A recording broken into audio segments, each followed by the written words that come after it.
to have a sort of change of pace now and come down to our second session, which is thinking about resilient food systems. Small scale and local was the title I gave it, but it might change a little bit in there. And I'm delighted to welcome our two speakers, Alison Bentley and Angela Clifford. I guess I first met Alison actually when I was doing a project on our land and water, the Next Generation Systems project, and we went up to Rotorua to interview Alison. She was one of our case studies when we were developing our framework to understand how the land use decision-making process was going through. And Alison was a great interview first because I think she was really the smallholder that we had in there, but she was also very interested in how people could work together, and that was around hazelnuts, I think, at the time, to think about how we could get scale by small-scale producers working together. And so it was great to interview her.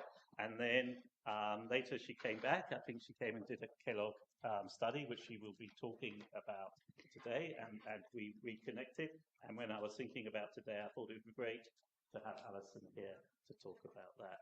I'd also introduce Angela Clifford. Angela is CEO of Eat New Zealand. I guess I've recently connected with Angela over our sorts of joint calls for a national food strategy in New Zealand. Angela's been promoting this for a long time, and I'm very much a Johnny come lately into the discussion. But we connected recently and had some great conversations around sustainable food systems and the need for food strategy in New Zealand. So I was delighted to be able to have the chance to invite Angela to speak here today. So they're going to kind of do a little bit of a double act, with one then the other and then back again. But I'm really looking forward to listening to them. So I've got to do a bit of here for Angela to start.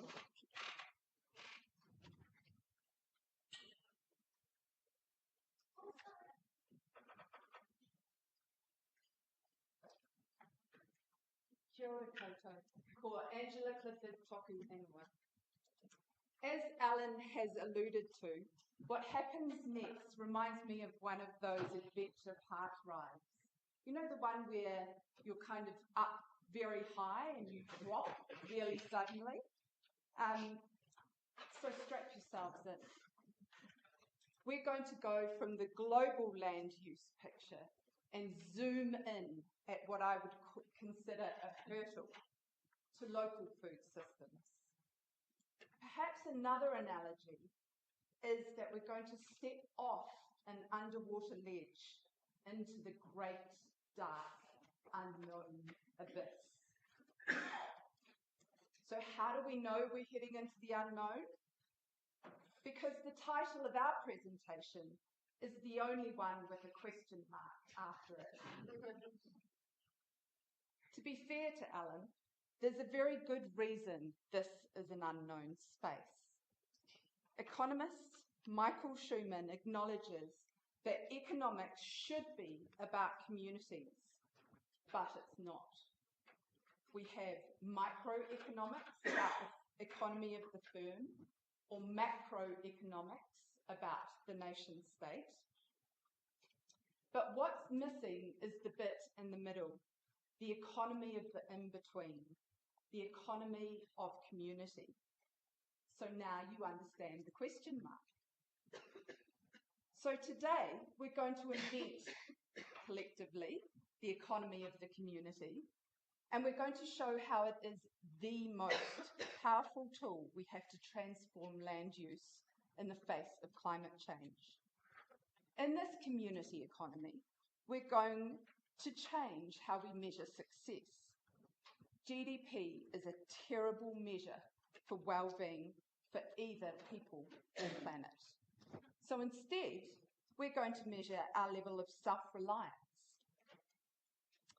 What degree do we measure what we own as a community, both in terms of businesses and our financial systems? What are we measuring in terms of our environmental standards or our labour standards?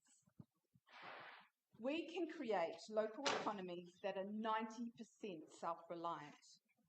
At the moment, globally, 70% of economies are services. They're easy to relocalise. The remaining 30% are goods, 20% of which are non-durable goods. That means they weigh a lot and they have a low dollar value per unit. So it makes no sense to ship them around the world in the age of climate change.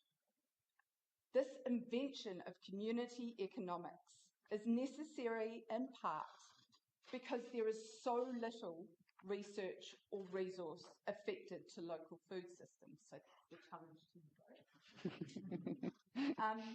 And finally, I'd like to say thank you to Lincoln University and Alan for allowing us this platform.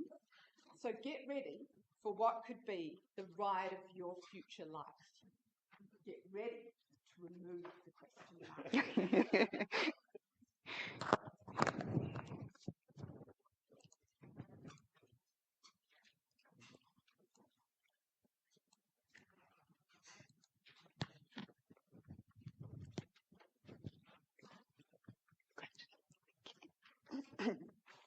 Kia ora. I'm Alison Bentley. I'm a small farmer. The word small is relative in different countries and different places to different people. So I'll explain that shortly.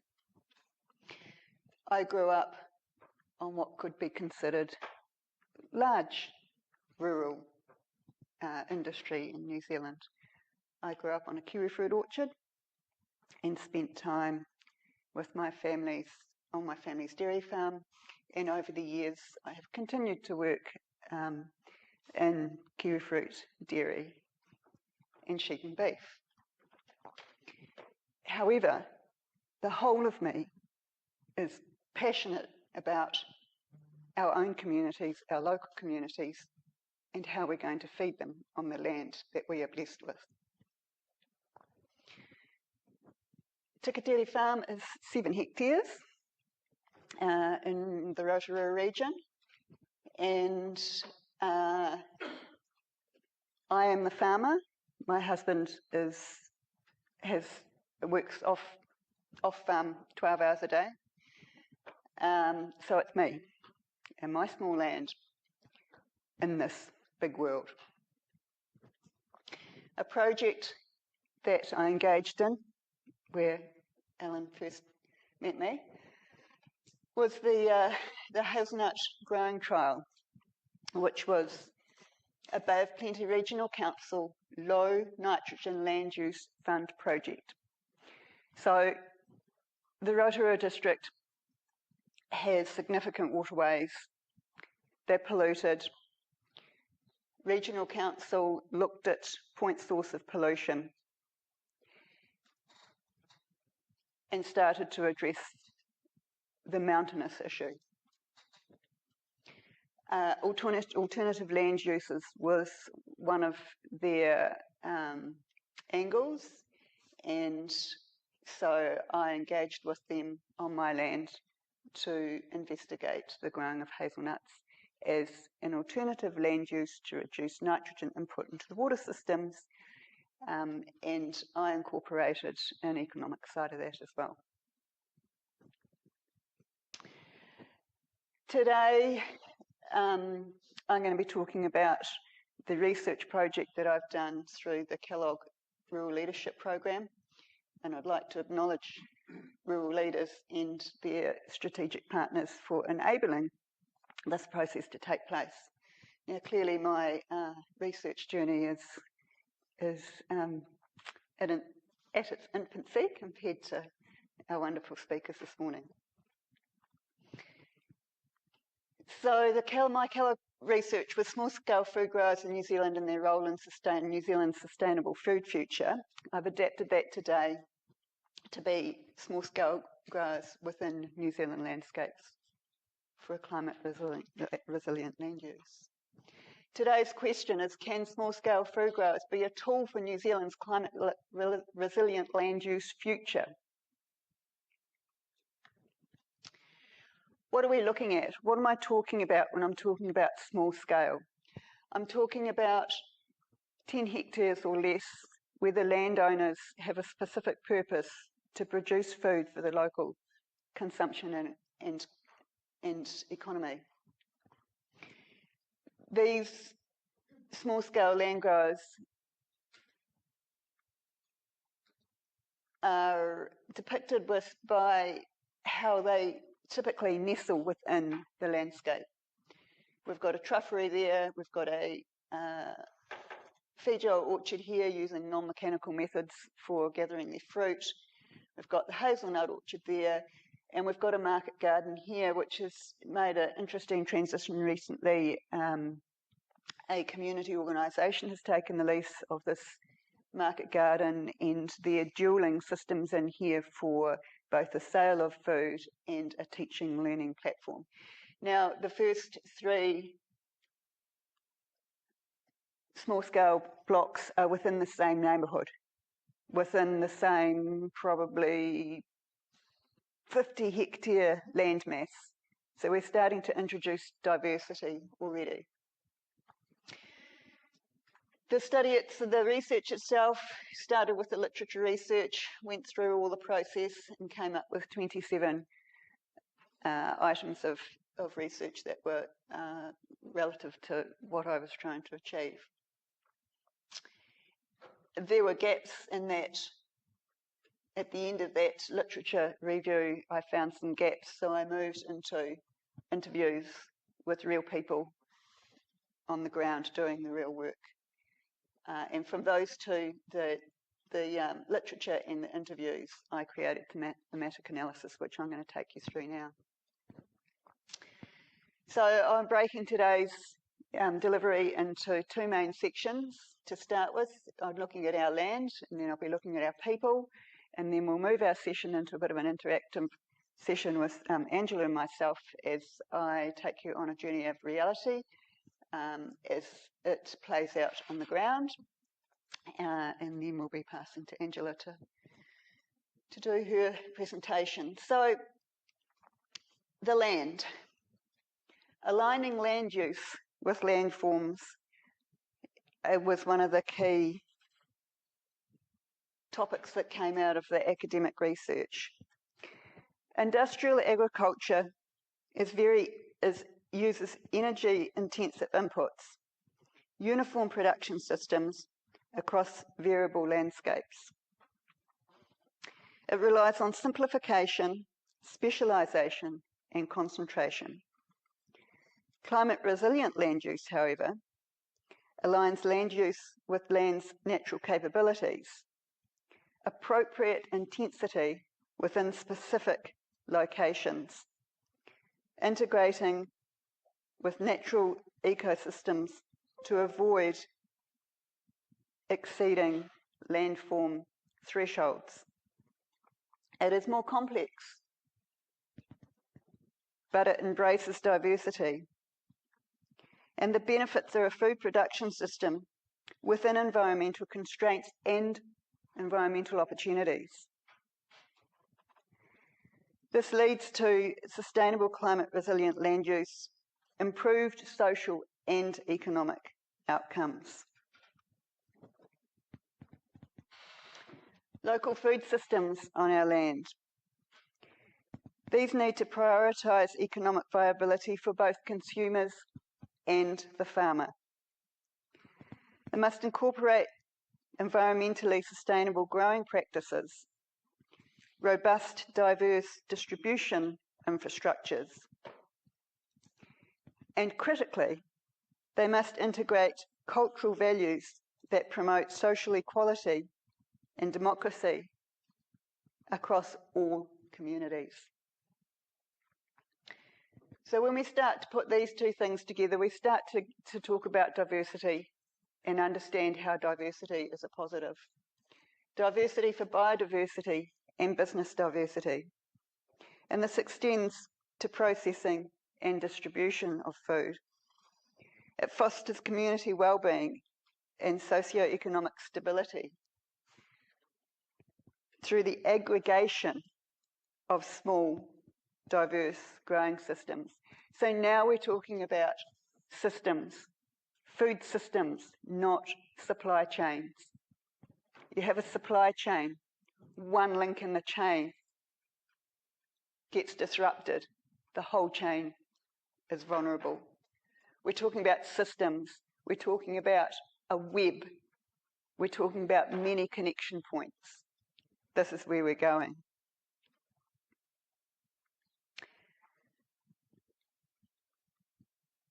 Lifestyle blocks. This is a really contentious topic in New Zealand. Apparently, I'm a lifestyle block, but I'm a farmer. These two things don't match. Lifestyle blocks in New Zealand, it's a New Zealand term. They have no actual definition, but they have a reputation. Lifestyle blocks, just to put some sort of perspective around size, we're talking, some literature says 20 hectares and less, some literature says 10 hectares and less. But the general consensus is they're not in town, they're not usually in the country, they're bigger than an urban dwelling land size. But what are they good for? Farmers tell us they're a waste of time. The farm's been cut up, we've got no scale left. Lifestyle blocks are useless. Urban developers see them as land in waiting. They can't wait to get their hands on the lifestyle block because we can build more houses and we can put infrastructure in there and we can house people. But if we're housing people on productive land, how do we then feed our people? Urban development is designed for living and infrastructure. It's not designed for food systems. In fact, food systems are designed out of urban development in New Zealand currently. We're working to change that. Lifestyle blocks in New Zealand cover approximately 870,000 hectares throughout the country. Approximately 140,000 of those lifestyle blocks are on productive land. Approximately 10% of lifestyle block owners on that productive land have a serious consideration to produce food off that land. So now we're talking about, do the maths, 14,000 hectares, which is actually quite considerable when we're talking about feeding our nation. The majority of New Zealand's land is focused on scale production for our international trading. Now, we must acknowledge at this point that we need to be trading on the international market. We're a small country at the bottom of the world. We need our agricultural exports. However, we also need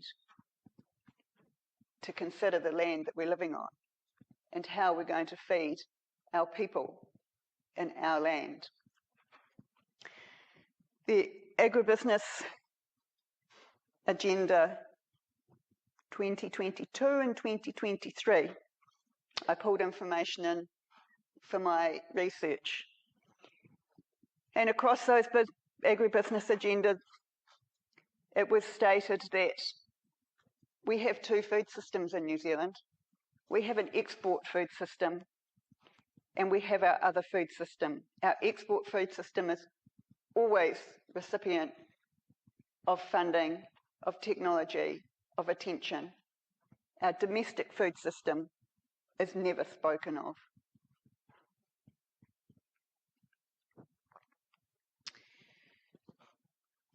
How do we utilise our lifestyle blocks? Some very, very recent research that was released this year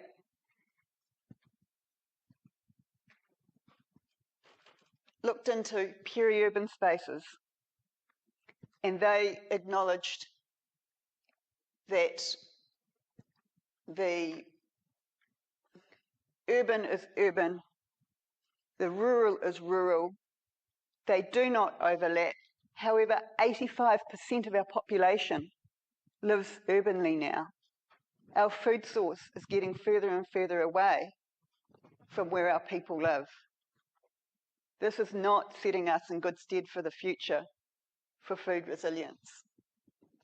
So they came up, they did some research, some interviews and things, and they talked to urban people about having food closer to where they live.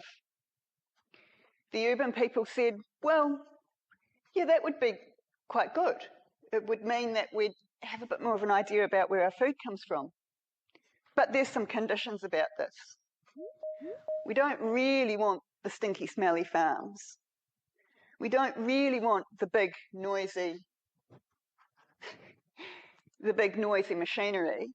We don't really want the chemicals that are typical of food production in New Zealand, industrial agriculture.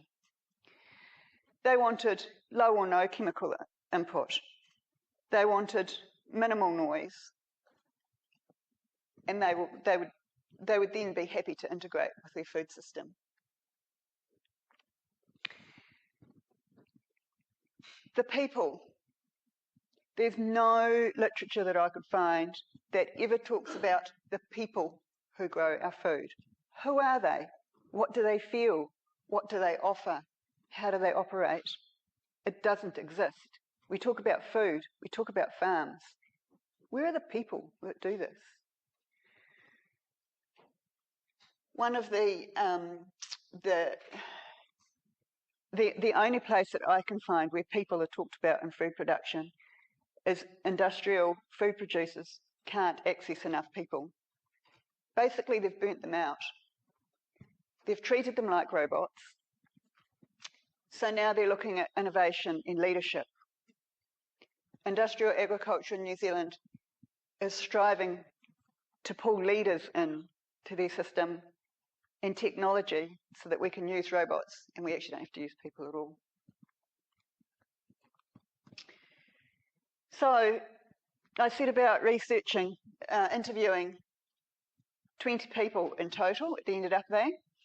I interviewed 10 small-scale food growers, 2 large-scale food growers. The proportion of that is because the research is on small scale, but we needed some context. I chose 2 large-scale food growers who have been involved in their relative industries for 40 years or more in various different roles. So that was as broad a base as I could gather for the purpose of the exercise. And then I set about interviewing people who are associated with small-scale food production and somebody in the banking sector, which threw another light on why lifestyle blocks are so difficult to deal with because they're high risk and a number of other reasons. And then as I was doing my research, my interviews, and people got to hear about what I was doing, they would say to me, oh, you need to talk to this person. You find this person really interesting and they've got, they're valuable in your space. Oh, you need to talk to that person and that person. So as I moved through this interview process, the web started working. It was great. It was really good. One of the things that, I'll just talk through some statistics first of the results of those interviews.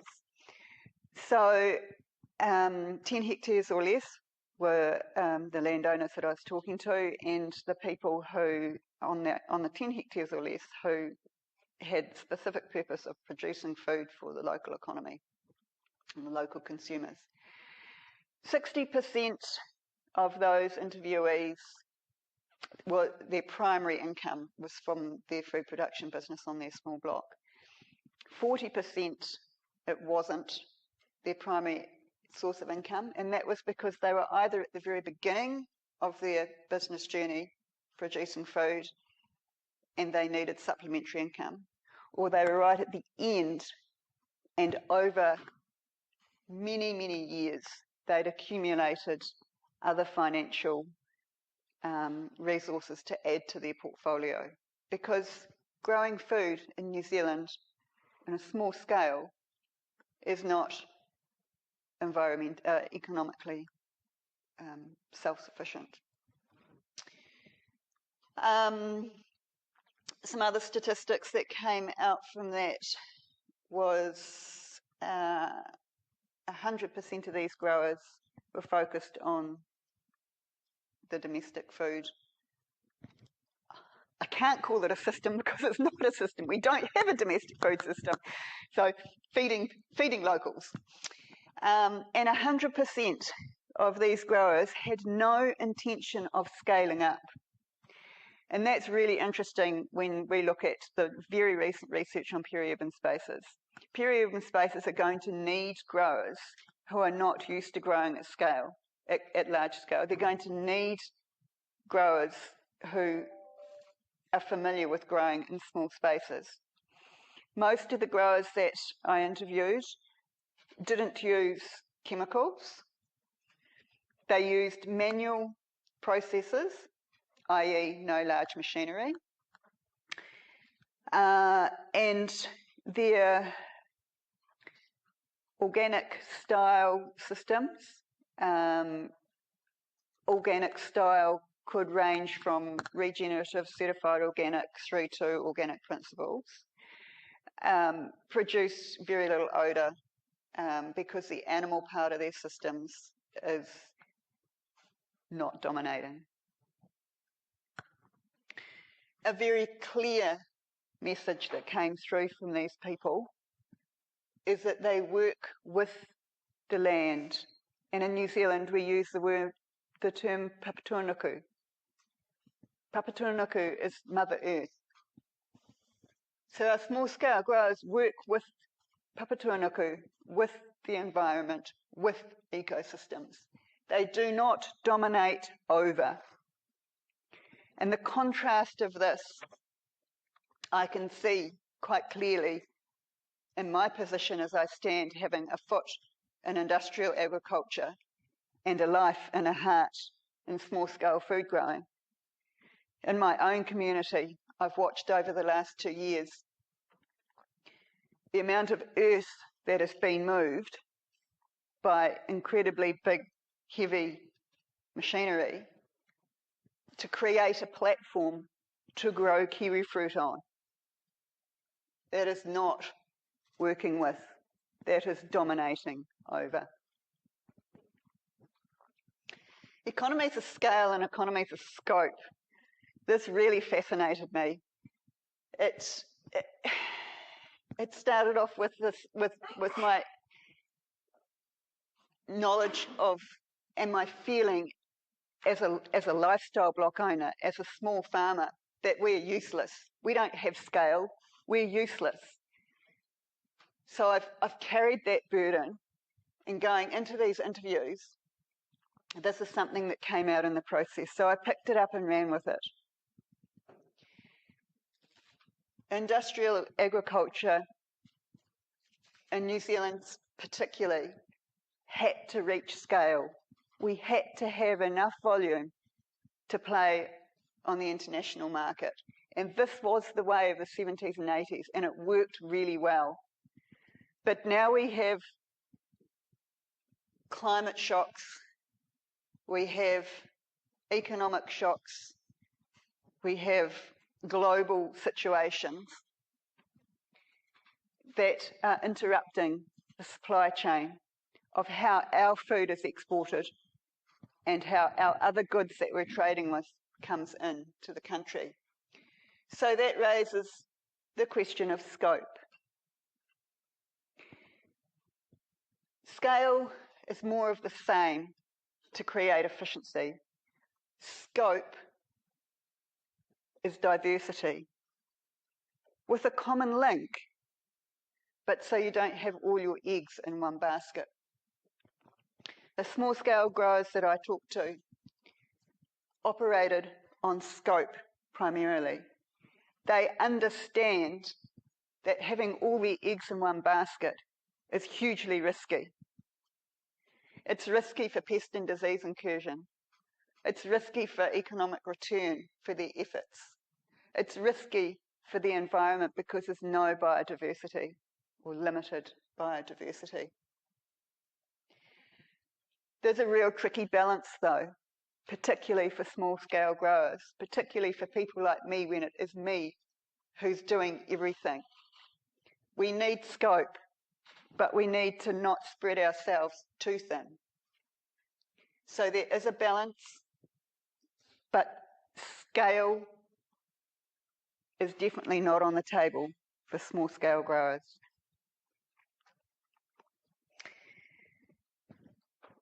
This topic of economies of scale and economies of scope, I thought I needed to go wider than just farmers.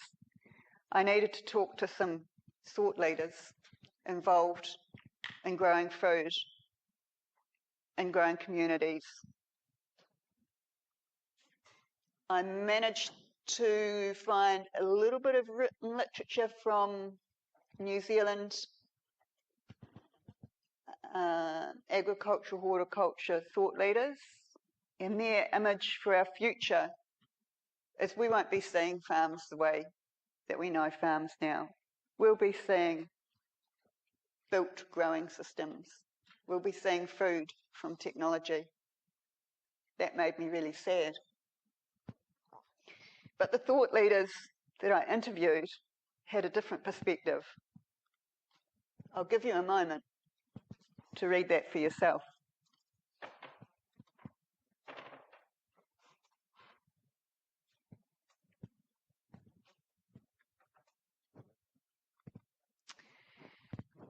So pulling together all the critical insights from the research was that aligning landforms, land use and land management techniques correctly improves environmental and societal outcomes in the context of growing food. Diverse land use and growing systems tend to positively impact environmental outcomes. New Zealand's food growing landscapes are dominated by industrial monocrop management practices. If we look at the future, New Zealand's small-scale food growers align with international academic literature on growing food for climate, land and community resilience. New Zealand, and they also align with the very recent research of New Zealand peer design concepts. So yes, small-scale food growers can be a tool for New Zealand's climate resilient land use, but we have challenges. What are these challenges? The theory tells us that it's all positive. I'm going to take you on a journey of reality now. This is Tikitere Farm. Regenerative pastures there. Beautiful cows. I love my cows. And the meat products. I launched into a business. I thought I could do things differently. That was my first point of going wrong. Different doesn't work when we've got a country of scale and we don't value our small. I thought, my cows are beautiful. The home kill butcher always tells me he's astounded at how much yield he gets off the carcasses that I send him for our own family consumption. Going all right for time? Yep. So I thought, what am I putting my cow on a truck, sending it off into the great unknown to end up in who knows where, what hamburger, who nobody cares about? It wasn't why I was farming. I was farming because I respect Papatūānuki, because I respect the cows, and I absolutely love a beautiful, juicy, tender porterhouse steak. Who doesn't? So, I'm it. I'm the farmer. Now I'm the marketer. Now I'm the distribution person. All these things to try and support food in our local communities. It's proverbially pushing the shit uphill. That concept of scope and spreading ourselves too thin really hits home. Yeah, so we just wanted to have a chat about that because we talk about the theory or the idea of creating sustainable land use and food systems. But what we have in front of us is someone who's attempted to walk down this pathway and has come up against challenges that are insurmountable. And I wanted to stand up here and support Alison because it's an incredibly brave thing to say that you have stepped onto this pathway, experimented with what this might look like, given that the literature and the global story is that we have to change our land use. And to start down this pathway without support, without resources, without government attention, and see what that looks like. And how's that going, Alison? Well, trying to balance everything is a real juggling game. Trying to balance the economics of it is a real juggling game. The figures stacked up, the figures on paper, the theory, it's stacked up. I ran the figures. If I send my cow on the truck, I get X number of dollars, which can fluctuate according to whatever's happening in the market at the time. I don't get anything extra for the extra yield. I don't get anything extra for the extra taste. I don't get anything extra for looking after the environment. So how do I realise the extra that I know is tangible? Tangible to me, but to who else? So the figures said, if I sent my cow to a micro abattoir, which is really, really difficult to find in New Zealand. I happen to have one within 200 k's of my farm. They butcher it, they package it, they deal with all the MPI requirements for food safety and that. I go and pick it up ready packed. It reduces my MPI requirements for food handling. I bring it home, I label it, and then I deliver it directly to the people who apparently value the taste and the origins and the care that have gone into this. So I drive around the lake. Rotorua is geographically spread around our lake. So I circumnavigate our lake. Except I don't sell it all in the first time. The pre-orders left significant volume of meat at the end of it. So then I ended up doing a second circuit of the lake. Rotorua Lake is known for its marathon run, by the way. That's the distance that we travel. And then there's what to do with the less attractive cuts of meat. I know how good they are. I grew up in a farm kitchen with a grandmother and a mother and family who ate off the land. We know what to do with all the cuts. Modern people in modern kitchens don't know how to do this anymore. So then I'm left with the trim. I put it into sausages. I have my MPI audit. You don't have a nutritional panel on your sausages. Yes, but I'm selling direct to the customer, like the butcher does. Oh no, but you put it in a package. As soon as it's in a package, it needs this label. So all these hurdles along the way, hurdle after hurdle. Every time I think, I can't do this, there's another hurdle. There's another wee glimmer of hope. So I carry on. To the point of exhaustion. What am I hitting this brick wall for? Why did I ever imagine I could do this? So the point of exhaustion brings me to Angela, who spent a lifetime Exhausting. who spent a lifetime trying to find solutions for this. Thanks. Deliver your solutions. Thanks. Just a moment to thank Alison. It's a really incredibly brave thing to stand up here and talk about your journey and to admit that it isn't always a successful journey and that it is exhausting. So just a moment to thank you.